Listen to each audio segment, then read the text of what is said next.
Good morning दोस्त। आज हम वैसे सेक्शन पे बात करेंगे। सीआई और एसआई से बहुत ज्यादा क्वेश्चन एग्जाम में पूछा जाता है, तो हम कोशिश किए हैं कि जो एग्जाम में क्वेश्चन आता है, जिस पैटर्न पे आता है, उस क्वेश्चन को कम से कम समय में कैसे बनाया जाए, उसी आधार पर ये आज का है ना वीडियो है। देखिए क्वेश्चन क्या पूछा है।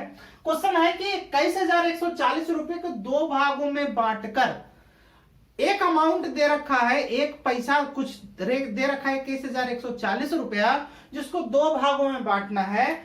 कह रहा है कि पहले भाग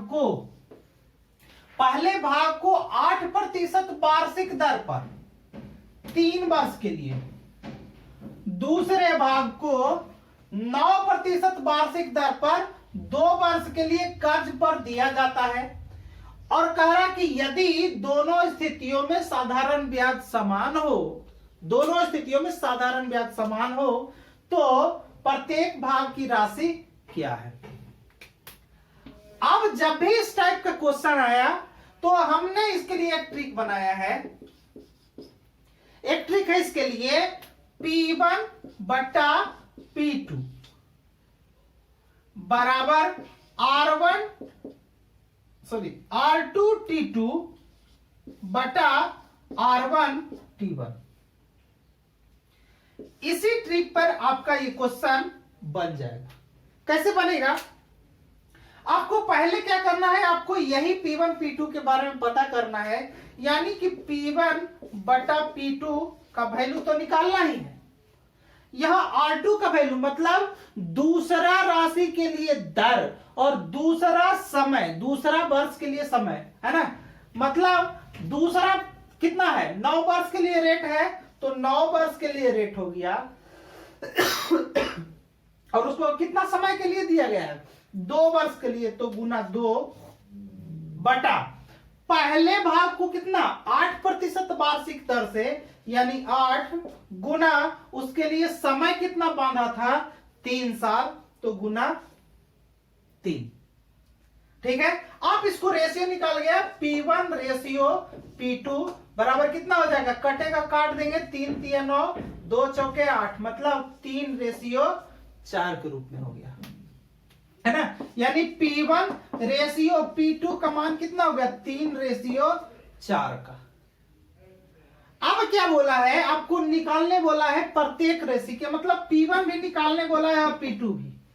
तो P1 का वैल्यू कितना हो जाएगा, जिसको निकालना होता है उसको ऊपर, यानी कि 3 और बटा टोटल को जोड़ के नीचे 4 3 7, और ओवरऑल कितना दे रखा है 21,140, मतलब 21,140। काट देंगे, 7 से कट रहा है, 7 21, 7 दूनी 14 है ना, तो कितना हो जाएगा 3 गुना कितना 3020 बराबर कितना हो जाएगा 9,060।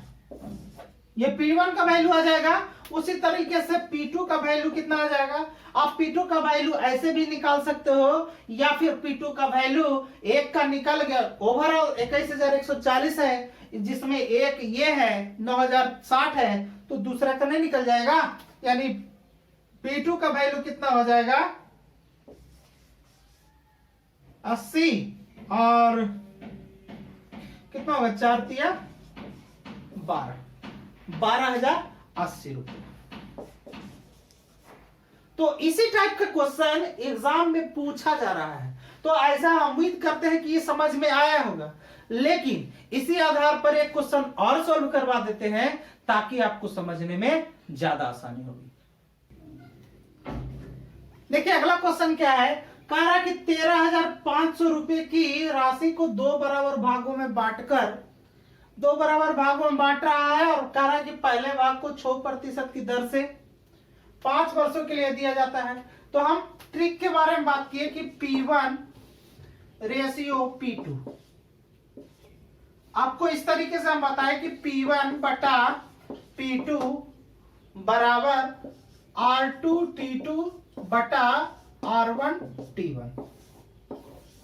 हमको इसे ट्रिक पर ढाल देना है क्वेश्चन को, यानी कि P1 बटा P2 बराबर दूसरा दर, जो दूसरा भाग दिए होंगे उसके लिए दर कितना है 8% है तो 8 गुना कितना समय के लिए, 3 वर्ष के लिए, बटा पहला दर कितना है 6% है और कितना समय के लिए, 5 वर्ष के लिए, 5 वर्ष के लिए।